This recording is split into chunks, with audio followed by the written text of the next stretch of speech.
So I originally had the idea for UGO back in January of 2015, and the idea actually took place in my fraternity bedroom. And at that time, I used to keep a little bin filled with, 5-hour energy, snacks, drinks, you name it, I had it. And I had 2 kids come in who were studying, asking for 5-hour energies. I didn't have any.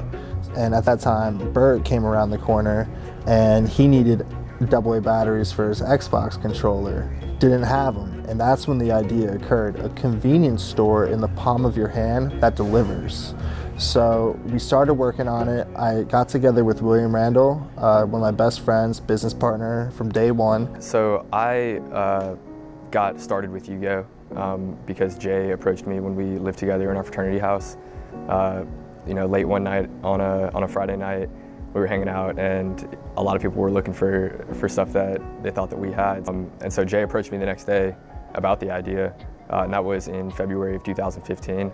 We really started, moving things forward, and we were able to get the app, the warehouse, and the whole business plan, everything together, all of our licenses, to open up that October.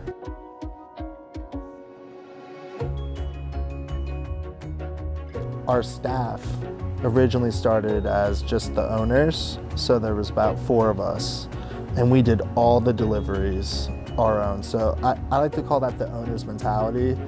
The owner's mentality is when you're jumping through bushes, throwing orders up on the second balcony, doing anything you can to make sure that that order is delivered. To get deliveries from UGO, it impacted my schedule because it made it easier for me to do things that I needed to do, and if I forgot to pick up pencils for class, or I needed a Red Bull to study, they'd just bring it right to the library for you. If you're really tired one night, or if you just are stuck in the library or stuck on campus doing a project, I'd recommend you go to them, and I'd just be they'll come here within literally 5 or 10 minutes, and they can bring you whatever you want. They have so many options.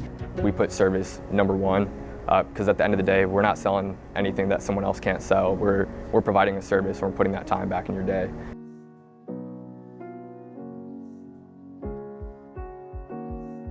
Our model is better than the other ones out there because it's fair to the customers.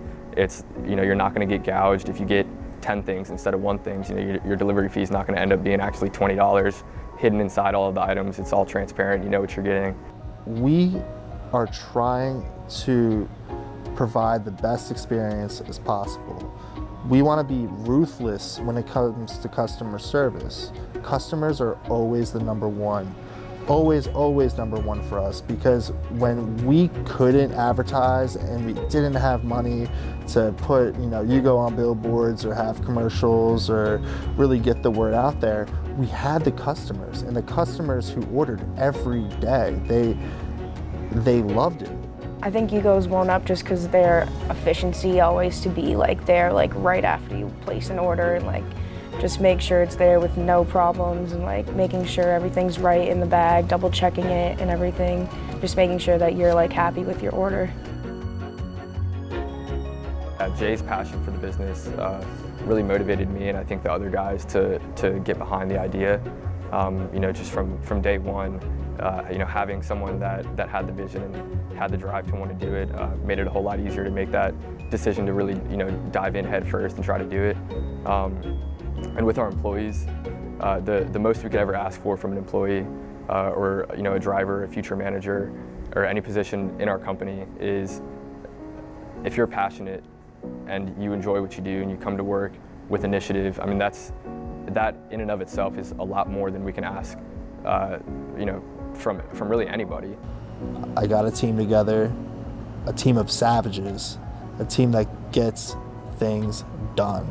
Passion is the number one thing which will determine your fate here at UGO. And it's very easy to spot if you don't have passion.